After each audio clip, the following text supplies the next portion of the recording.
Halo guys, nama gue Sam dari Staff Tech. Kita udah lama ya nggak nge-record kayak gini langsung face to face. Terakhir gue itu pas pertama kali buat YouTube channel. Tapi ya, di video kali ini seperti kita lihat, kita bakal review mic ini nih, namanya Maono PD100X. Kenapa gue ingin review? Karena ini mic sih di harganya di bawah 1 juta ya, gak cuma punya aesthetically menurut gue one of the best, tapi fitur dan kualitasnya juga menurut gue sih cukup bagus. So mari kita langsung jadi review si Maono PD100X. Sebelum kita masuk ke videonya, disclaimer, ini mikrofon memang dikasih atau di-provide dari Maono, tapi gue tetap bakal be honest ya. Anyway, langsung aja kita masuk ke videonya.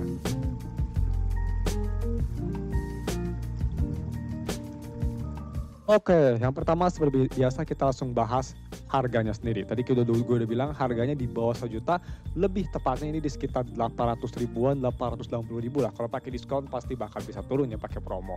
Sangat murah menurut gue untuk yang dikasih atau di offer sama mic ini, dan kalau misalnya kalian mau beli mic ini gue bakal taruh linknya di deskripsi. Untuk spek simpel aja, ini tuh mikrofonnya yang pastinya dia itu cardioid, tapi ini unidirectional, jadi kalian harus kayak gini ngomongnya, bisa kita lihat harus kayak gini. Kalau misal gue apa kiri dikit langsung suara gue gak kedengeran. Ya langsung gak kedengeran sama sekali kan ya. Jadi benar-benar harus point out kayak gini yang menurut gue cukup bagus. Jadi kalau misalnya kalian kayak gini tuh suara keyboard di belakang gak bakal kedengeran sama sekali kalau misalnya kalian kayak hardcore Valorant player gitu ya. Nah kita langsung aja masuk ke reviewnya. Pertama untuk kelengkapannya ada apa aja, kalian dapat apa aja. Pertama kamu dikasih kartu garansi Indonesia yang pastinya resmi, nice. Terus dikasih manual yang cukup komplit dan juga itu warna-warni ya, full color, jadi gak bosenin lah, nice. Terus selanjutnya kamu dikasih si adaptornya kalau misal kalian punya stand yang bisa gak cukup sama si mikrofon ini. Mikrofon itu dia itu si plugnya tuh di 3,8 sampai 5,8 inch ya. Jadi kalau misalnya gak cukup, kalian dikasih adaptornya tadi gue liatin. Terus kalian dikasih stand untuk si mikrofonnya sendiri, dan yang terakhir kalian dikasih mikrofon yang pastinya ya cukup komplit dan cukup oke lah, udah bagus, udah komplit banget ya. Terus yang terakhir itu dikasih kabel USB Type A to Type C, tapi Type A-nya bisa dibuka ya, bisa kita dibuka dikit bisa jadi Type C, sangat versatile juga. Dan ini lumayan panjang kabelnya, tebal, panjang. Jadi kalau misalkan kalian console player masih nyampe lah ya, semoga. Dan untuk assembly, kalau misalkan nggak assemble mikrofonnya ini sangat mudah banget ke stand, tinggal dimasukin aja dari stand, putar-putar si disknya, dapet. Dan yang gue suka tuh bisa kita lihat ini tuh muternya tuh ya, directional tuh hampir 360 ya, lumayan fleksibel, jadi cukup bagus lah, versatile banget. Dan next gue mau bahas untuk si build quality sendiri. Untuk stand dan si leher mikrofonnya ya, yang untuk si nyangga standnya, untuk yang ngekonekin ke standnya, itu dulunya full terbuat dari metal, jadi kerasa sangat premium. Terus di bawah standnya juga dia ada kayak padding gitu biar nggak kedengeran suara noise meja. Terus untuk si mikrofonnya sendiri, si kayak RGB partnya tuh dia terbuat dari plastik tapi cukup kokoh, dan kalau misalnya kita buka si busannya, itu kelihatan mic-nya, dan mic-nya udah ditutupin atau diproteksi sama metal juga. Jadi udah cukup premium lah untuk harganya, menurut gue sih build-nya sendiri kalau dipegang gitu ya, udah kerasa premium. Terus untuk si desain dan feature, pertama kita bahas untuk desain dulu.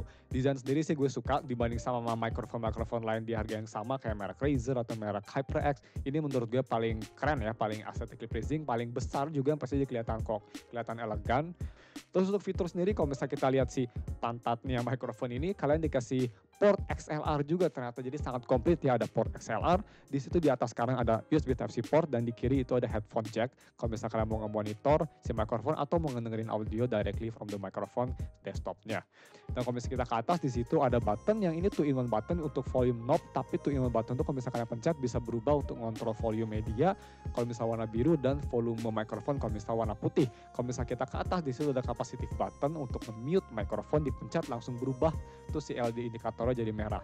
Itu LED indikator ada 5 level ya by the way, dan sebenarnya 10 sih karena dia bisa redup dikit, tutup full juga. Dan untuk fitur itu menurut gue sih udah sangat-sangat cukup banget ya, at least bisa ngontrol gitu udah bagus sih. Di harga segini brand-brand terkenal nggak bisa ngontrol volume knob biasanya ya, hanya brand-brand yang underrated kayak Maono aja yang bisa kayak gitu.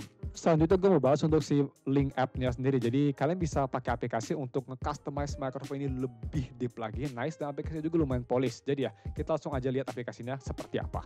Oke guys, jadi kita mau cek untuk aplikasinya bagaimana. Downloadnya buat yang penasaran gampang banget, tinggal cari di Google Maono link, diklik, dan kalian langsung dapat nih Maono linknya, download now. Dan setelah download now, ini kalian tinggal ke sini aja nih, PM100X, download for Windows, dan langsung ke download ya, easy peasy, tinggal diinstal aja, cepet banget. Dan sekarang nggak usah pakai ID untuk download, so that's pretty good.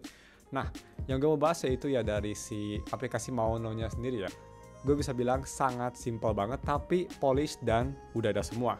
Nah di sini bisa kita lihat di standar tuh ini basic aja, kalian bisa dikasih tahu, diliatin semuanya kayak mute buttonnya, kalian bisa mute. Ya tadi suara gue jadi hilang. Kalau ke mute kayak gitu ya. Terus ada gain bisa diatur di sini, jadi kalian bisa atur juga ya, bisa lihat di kamera real life nya bisa diatur dari sini untuk gain, atau dipencet untuk ngatur si volumenya, volume kalau misalnya kalian nyolokin headphone ke microphone-nya, 2-in-1 buttonnya. Dan di sini juga ada setting tone, bisa deep, natural atau original. Ya gue mendingan original aja. Di sini RGB bisa nyalain matiin tuh langsung mati, dan ini sangat responsif ya, hampir instan loh si responsnya. Biasa kan ada delay, ini instan banget. Kalian bisa naikin juga brightness-nya jadi terang banget, wow, atau redup dikit ya. Gue sih di 50 udah bagus. Bisa milih juga, bisa pulse, bisa dynamic, ada level meter juga. Nice. Ini keren sih ya, jadi ngikutin suara gue tuh level meter. That's pretty cool actually. Ya gue di pulse aja. Dan kalau bisa kalian mau lebih advance, tinggal ke advance aja di sini. Di sini advance bisa ngatur lebih detail lagi seperti ada custom EQ, bisa dikasih limiter, noise, dan kompresor. Ya komplit banget sih ya. Jadi untuk app-nya sendiri sih enteng banget, hanya 40 mega, dan ini udah dikasih semua, simple, enteng, dan gak memenuhi PC juga. Terus semua udah ada dan cukup menurut gue. Jadi ya, aplikasi cukup bagus ya ternyata, it's pretty good aplikasinya. Dan bagaimana untuk si mic quality-nya sendiri setelah gue pakai microphone ini. Jadi untuk suara gue sendiri yang kalau misal kalian tahu agak sedikit deep ya, atau agak sedikit berat, gue sih biasanya dari original tuh naikin ke natural, atau pakai advanced EQ, turunin sedikit bass dan naikin sedikit treble. Karena default setting microphone ini untuk suara gue agak terlalu bassy, jadi kadang suaranya suka somewhat mendelep atau mumbling kalau misal gue ngomongnya cepet. Jadi gue turunin dikit aja dan suaranya jadi perfect. Untuk yang kalian denger di video ini suaranya pakai semuanya default setting ya. Kalian bisa denger gimana suaranya. Ini gue nggak diotak-atik sama sekali biar bisa tahu lah out of the box-nya seperti apa. Tapi untuk out of the box sendiri, kalau misalnya kita nggak ngomongin bass, suara mikrofon ini udah bagus kok. Udah cukup clear. Terus dia punya bass yang bagus juga ya. Terutama buat kalian yang suaranya high, ini mantep banget pakainya, suara kalian bakal kerasa lebih elegan. Tuh udah clear, udah enak, udah bagus, dan udah cukup lah. Gue bukan audiophile tentang mikrofon, jadi menurut gue ini udah di atas rata-rata untuk harganya sih. Udah bisa bersaing lah dengan brand lain di harga yang sama, udah cukup bagus. Dan ya mungkin cuma segitu aja sih yang gue kurang suka. Sisanya sih ini mikrofon untuk harganya terutama nggak ada masalah ya.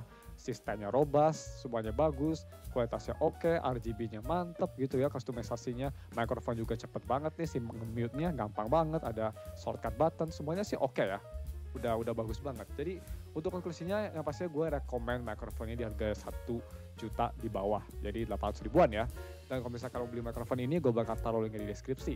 So ya, itu aja overall sih. Sebenarnya ini gak ada kelemahan yang besar. Dan kalau misalnya kalian suka sama video ini, jangan lupa like dan subscribe. Kalau misalnya kalian mau ngeliat gue review kayak gini lagi tipe-tipenya, ya bisa komen di bawah. Dan sebutin, bang coba setup kayak gini ya. Tapi reviewnya tuh kayak misal review ayam mungkin, atau review headphone gitu, atau mungkin review pengalaman biasa aja basa-basi buat upload hari Rabu misal, bisa komen di bawah. Anyway, thanks for watching and we'll see you next week for another video. See ya boys.